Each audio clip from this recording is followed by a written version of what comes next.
This is probably one of the reasons why it's become so popular to buy flowers for your missus. Basically, I know I messed up. I'll be better next time. I believe this would be great for all of our communication. It could just be that something we've been doing for a long time just doesn't feel like it is serving us anymore. What a lot of us don't get to learn is how to end that argument in a healthy way. Let me tell you about this embarrassing scenario. Welcome back to Real People Real Talk. My name is Bobby, and if you're new here, welcome. This channel is dedicated to making life that little bit easier by talking about everyday scenarios, learning from those experiences and becoming just a little bit better every day. In this video, I want to share some of the conversations I've had with friends and family over the last week. We will touch on apologizing better, change implementation, and a little communication trick for conflict avoidance and resolution. I'm hoping that by sharing some of these interactions, we can learn something new and maybe implement some changes that will make it easier for us going forward. I've had some great conversations and interactions over the last week, and I'm keen to share the things I've learned in the hope that it may be useful for you too. I had some really interesting observations when I visited my barbershop last weekend. Interesting because my barber works on an appointment-only basis, and on a Saturday, he is always fully booked for the day, with hardly any gaps in between. In that kind of scenario, the worst thing that can happen is for one of your clients to turn up late. Well, you may have guessed it, I was late. Let me tell you about this embarrassing scenario. My appointment was booked for 9 o'clock. The appointment always goes in for a specific amount of time, and my barber will edit it once he sees my booking to just add a little bit more. This is mainly because we like to have a chat, and it may take just a little longer than the specified time. As you can see, he has done everything right to ensure his day is set up correctly. As I said, I ended up being 15 minutes late. No crazy story that will serve as an interesting excuse, just me leaving my house too late due to misjudgment. Now that I've pushed things back for him, I'm hyper aware of the time, checking to see whether we're on track and making up some lost minutes. I'm also feeling embarrassed for being late. After all, I don't really want to be the reason he's late for every appointment thereafter. I mean, that alone would be a valid reason for him to curse me every hour of that Saturday. As we get closer to the end of my haircut, I can see that the next appointment arrives. He was 10 minutes early. A great example of a responsible guy. He's on his phone, just chilling. At this point, we aren't really late for his haircut yet. Just before his time though, he gets off his phone and waits. He ends up waiting for 15 minutes in total, past his slot. At this point, my barber starts to make jokes about my lateness, which I thought was a good thing to do. It allows him to show that we have overrun due to me being late rather than leaving it open for assumption. This helped to make the next client aware that he took all the action he could, but this was out of his hands. He did this with humor, which not only gets the point across, but also does it lightheartedly, making sure no one gets too upset.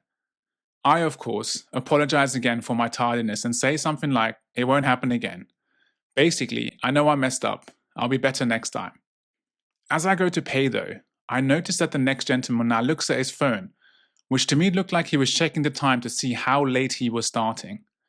For all we know, he may have something else going on after the haircut and doesn't want to have to stay 15 minutes longer because of something that shouldn't have happened.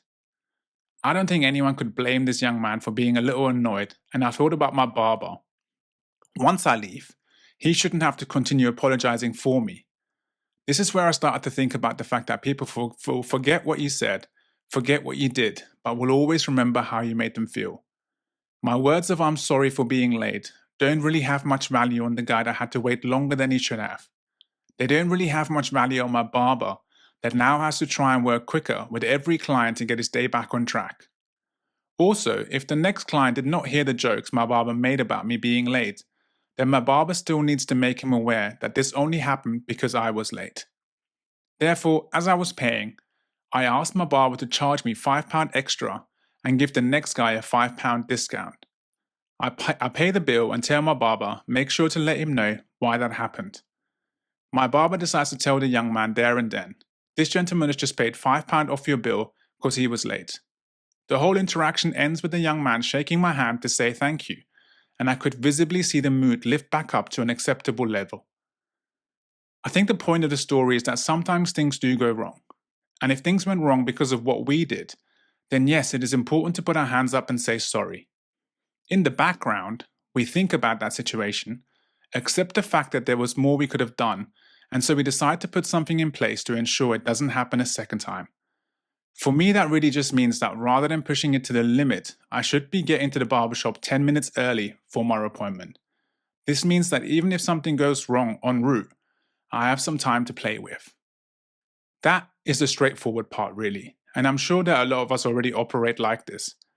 But what I actually observed in the barbershop is that there may be consequences to our mistake for others too. And in those instances, sorry alone may not be enough. So with the words, we may also have to invoke a feeling that will make the sorry more prominent. My barber would have taken the heat for me for sure, mainly because it was the first time I was late for an appointment. But should he really have to? The answer is no. That £5 extra was a small expense for changing the narrative of that day for my barber, the next client, and myself. I mean, I feel less bad because I took a mitigating action. My barber has something to present to the client after being late, and the young man going next just got himself a reward for being so understanding.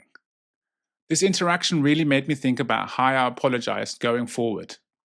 For one, I want to be in a position to apologize less anyway, and that means getting things right the first time wherever possible. But more importantly, when the inevitable happens, which is me messing up again at some point, I really want to make sure I invoke a feeling with the apology. One of the best ways of doing that is to instantly do something, and it doesn't have to be money related. I'm not saying that we should start throwing money at all of our problems. This is probably one of the reasons why it's become so popular to buy flowers for your missus, if you have messed up. After the first set of flowers though, I can pretty much guarantee it will have less of an impact if we keep making the same mistakes. In those scenarios, there is going to be another instant action we can take to invoke a feeling and make the apology more meaningful. Last week, I also had a brief conversation with one of my friends about change implementation. He took over a new department at work a few months ago and was talking to me about a new change he has been considering. He presented me with the idea, asked for my thoughts, and then said that he wouldn't actually implement the change for at least another 3 months. When I asked why he wanted to wait despite thinking that it would be a valuable change, he told me that he felt there has been a number of things that have been implemented already. Bearing in mind that the changes that have been made have all been positive and appreciated by both customers and colleagues, I wasn't too sure why he wanted to wait. The conversation really made me think about change implementation at work and also in our personal lives. When we're trying to be in a continuous improvement mindset, I feel as though we naturally have more ideas to optimize certain things, make them better, faster, or more streamlined. It could just be that something we've been doing for a long time just doesn't feel like it is serving us anymore. Almost to the point where we don't really remember why we did it, but still continued because it is what we've always done. I feel like that about snacks for the kids after school. When my daughter first started school, we would give her a sweet treat at pickup. A chocolate bar or a little bag of sweets, not really too sure why that decision was made, but it just seemed like that's what everyone was doing. And sure enough, as you see kids walking away from school, a big percentage of them will also be enjoying a lollipop, chocolate bars, or a bag of sweets. My wife now realized that this wasn't really serving us simply because the kids would spike their glucose levels on the way home, and then once they get home, what followed was one of the two things. Either bouncing off the walls for a while, or just a continuous chant of "I'm hungry" because that glucose level has crashed back down past the baseline, and now their brain is yearning for more fuel. We decided to make a change and opted for some healthier snacks. After a few days, just became the norm, and let's say the afternoons started to feel a little more controlled. We started an action because that's what we thought is the normal thing to do, realized it wasn't serving us, and made a change. What I'm talking about here is this Jeff Bezos idea of one-way or two-way doors. Jeff talks about the one-way door where a decision or change you make is irreversible. Once it's been implemented, it cannot be undone. Those type of decisions should be deliberated over. We should take some good time to consider all aspects of the change and make the decision slower. As opposed to the two-way door, these are reversible decisions, those that we can make but still have the privilege to change whenever we want to. That type of decision or change can be made quickly. Those can be the experimental ones. If it doesn't work out, we just put it back to how it was before. The importance with a two-way door decision is to move quickly, to try, see if it grows corn, as Chris Williamson likes to say. And if it does, then that's great. And if it doesn't, we can get straight back through that door and put it back. The challenge with this may be ego. If we are the change implementer, there's something deep within our mind saying every change you make has to be a hit. Once we're able to let go of that ego, we really elevate that continuous improvement mentality and start making some real progress. Plus, if you're encouraging a culture of experimentation in your organization, family, or friend circle, then everyone will be keener to share ideas to try. Ideation without execution is just fantasy. If the idea is a change or decision that presents as a two-way door, then move fast and give it a go. If it grows corn, success. If it does not, let's move on to the next one. Coming back to my friend, I thought his decision was a reversible one, but it does impact colleagues and customers, so there may be a little more thought that goes into it. In these kind of scenarios, I think it's always great to be transparent and clearly articulate the vision from the start. As soon as the change is announced as a trial, it opens the door for feedback, allows the impacted parties to say whether they like it or not, and if they don't like it, we can ask for their input to make it even better.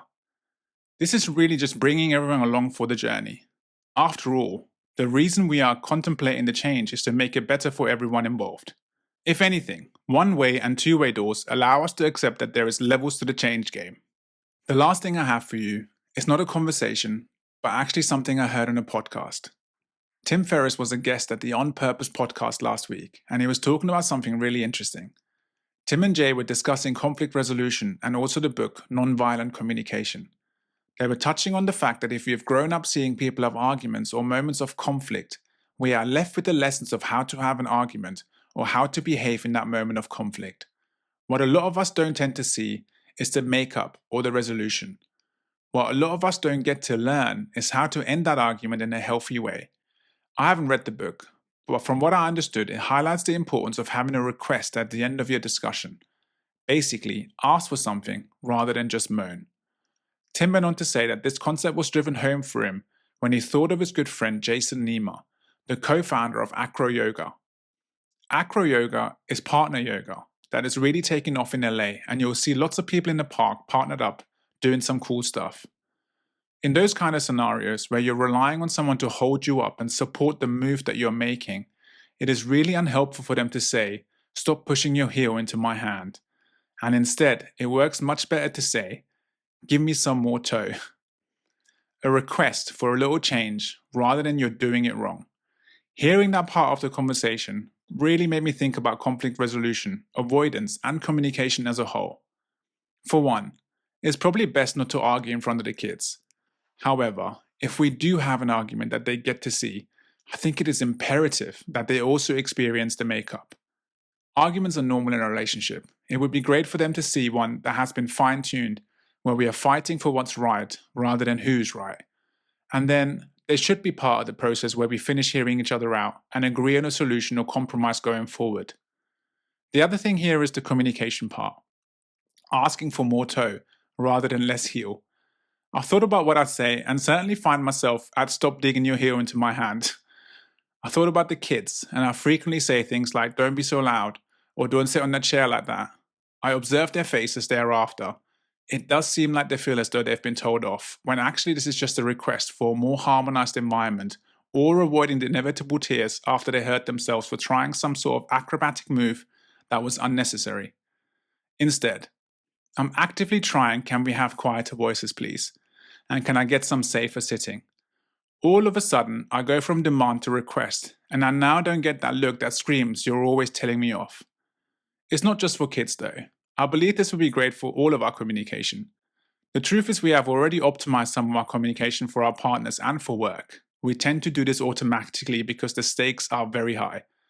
By thinking about this idea of saying stop or don't less times and asking for more instead will really help to avoid conflict and get better results. Then there is the part about the request at the end of a moan. I think this is vital. In order for it to be helpful for someone to make a change, if they want to, we have to articulate not just how we felt in that moment, but also what would make us feel better. Give someone an incentive to change rather than telling them they have messed up. Plus, if you're sharing ideas of how to change something, it takes some of the work away from them and will mean there is a higher chance it will happen. Give those communication tips a try if you aren't doing them already. I would love to hear how you get on. And if you're already a seasoned pro here, then share your thoughts too. I would love to read them.